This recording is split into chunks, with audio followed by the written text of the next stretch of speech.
السلام علیکم صاحبو، آج کا موضوع عمرہ اور حج ہے، اور اس بارے میں نے چند ایک نکات نوٹ کیے ہیں۔ مختصر رکھوں گا اپنے چھوٹے سے لیکچر کو، اس پہ غور فرمائیے، اور شاید یہ قسط میں نہ آ سکے تو پھر دوسری قسط میں اس کو مکمل کریں گے۔ ہم نے 1970 کی دہائی سعودی عربیہ میں گزاری، اور جیسا آپ جانتے ہیں کہ میں اس وقت کی شاہی خاندان، جس میں ملک فیصل جو مرد مومن تھے 20ویں صدی کے، میں سمجھتا ہوں ان کے سٹاف میں ایک جونیئر سا ڈاکٹر میں بھی تھا۔ تو بہرحال عمرے تو ہم نے کئی کیے، اور حج ایک بار بزرگوں کے ساتھ کیا۔ تو اس میں حج ایک رسمی چیز بن کے رہ گئی ہے، اور اس بارے میں جو چند ایک غلطیاں بڑی عام ہیں ان کا میں ذکر اس لیے کر دوں کہ اب عمرے اور حج کا سیزن بہت قریب ہے۔ رمضان میں عام طور سے عمرے کا رش اور بہتات شروع ہو جاتی ہے۔ تو سب سے پہلی غلط فہمی جو ہے کہ لوگ سمجھتے ہیں کہ حج صرف مسلمانوں کے لیے ہے، لیکن قرآن کریم دیکھیے، یہ سورہ نمبر 3 آل عمران آیت نمبر 97، اس میں صاف ارشاد ہے وَلِلَّهِ عَلَى النَّاسِ حِجُّ الْبَيْتِ، کہ اس گھر کا حج تمام بنی نوع انسان پر فرض ہے۔ سمجھا ہی جاتا ہے کہ صاحب یہ حجاز مقدس علاقے میں غیر مسلم جا ہی نہیں سکتا۔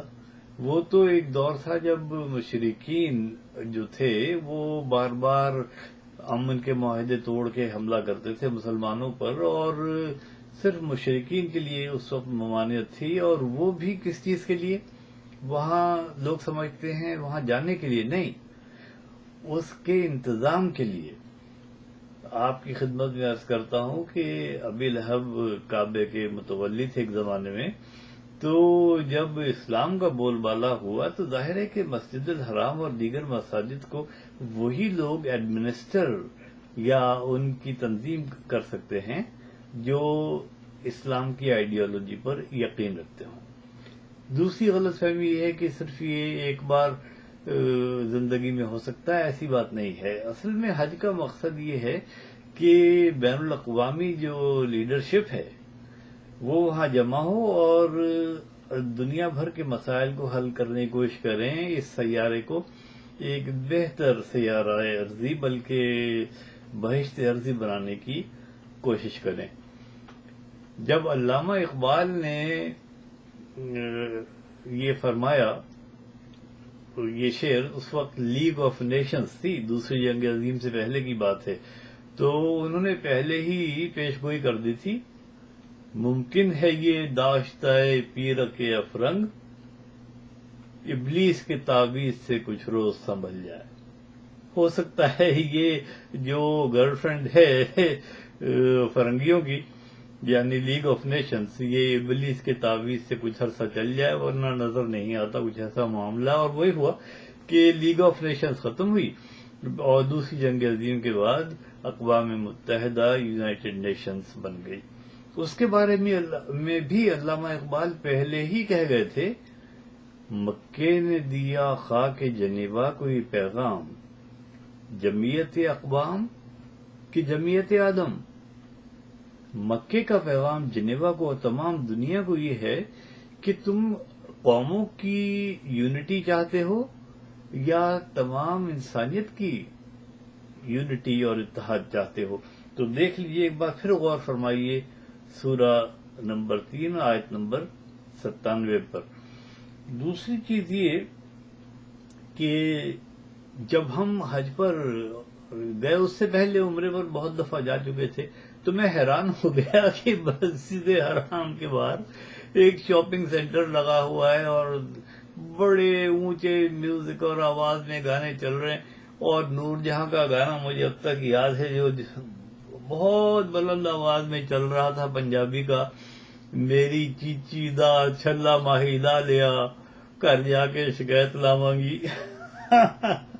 اچھا، اور ایک چیز عرض کرنا ہے کہ ہم حج کا سب سے بڑا تحفہ نہ کہ انسانی اتحاد کا پیغام سمجھتے ہیں، بلکہ آب زمزم کو سب سے بڑا تحفہ ہوتا ہے۔ اب وہ علامہ نے وہاں بھی ایک بڑا اچھا شعر کہا کہ زائران کعبہ سے اقبال یہ پوچھے کوئی، کیا حرم کا تحفہ زمزم کے سوا کچھ بھی نہیں؟ صرف زمزم ہی وہاں کا تحفہ ہے؟ نہیں جناب، بنی نوع انسان کی یونٹی، ان کا اتحاد، اتفاق، یہ حرم شریف کا پیغام ہے، اور یہی ان کا وہاں کا سینٹرل تھیم، مرکزی خیال ہے۔ حجر اسود کو بوسہ دینے کے بارے میں دیکھیے، ایسی عجیب حدیث لوگوں نے گھڑی کہ حضرت عمر کے نام سے وہ بھی، کہ حضرت عمر رضی اللہ عنہ نے فرمایا کہ اگر اے حجر اسود، میں جانتا ہوں کہ تو صرف ایک پتھر ہے، لیکن اگر میں نے رسول صلی اللہ علیہ وسلم کو تجھے بوسہ دیتے نہ دیکھا ہوتا تو میں تجھے ہرگز بوسہ نہ دیتا۔ یعنی اس حدیث میں ایک طرح سے یہ بات کنفرم کرنے کی کوشش کی گئی ہے کہ رسول صلی اللہ علیہ وسلم نے حجر اسود کو بوسہ دیا تھا۔ یہ ناممکن ہے۔ جو توحید کے سب سے بڑے علمبردار تھے وہ ایک پتھر کو بوسہ نہیں دے سکتے تھے، اور اس کوشش میں اتنی افراتفری وہاں مچتی ہے، دھکم پیل ہوتی ہے، اور لوگ زخمی ہوتے ہیں، مر جاتے ہیں۔ دوسرا یہ جو منظر پیش آتا ہے اسی طرح کا، وہ کنکریاں مارنے کے موقع پر کہ صاحب شیطان کو کنکریاں ماری جائیں گی، 3 شیطان ہیں، ان کی کہانی میں اگلی قسط میں بیان کروں گا، لیکن میں اتنا عرض کر دوں کہ میں نے نہ کبھی حجر اسود کو بوسہ دینے کی کوشش کی، نہ کبھی شیطان کو کنکریاں مارنے کی کوشش کی۔ بھائی شیطان تو ہر شخص کے اندر ہے، حضور صلی اللہ علیہ وسلم کا ارشاد ہے کہ ہر شخص کے اندر اس کا ابلیس ہوتا ہے۔ صحابہ کرام نے دریافت کیا بڑے ادب سے، یا رسول اللہ کیا آپ کے اندر بھی ابلیس ہے؟ فرمایا کہ ہاں میرا بھی ابلیس ہے، لیکن میں نے اسے مسلمان کر دیا ہے۔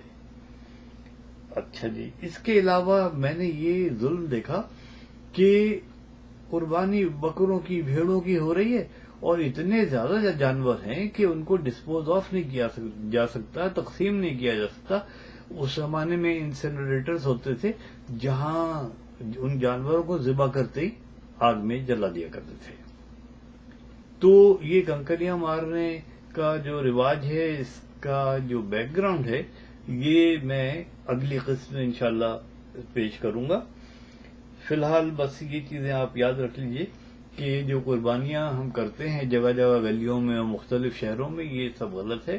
آپ دیکھیے سورہ نمبر 22 جو الحج ہے، آیات نمبر 36 اور 37، صاف معلوم ہوتا ہے کہ صرف اونٹ کی قربانی، نحر کہتے ہیں اونٹ کی قربانی کو، صرف وہ جائز ہے، اور وہ بھی کہاں؟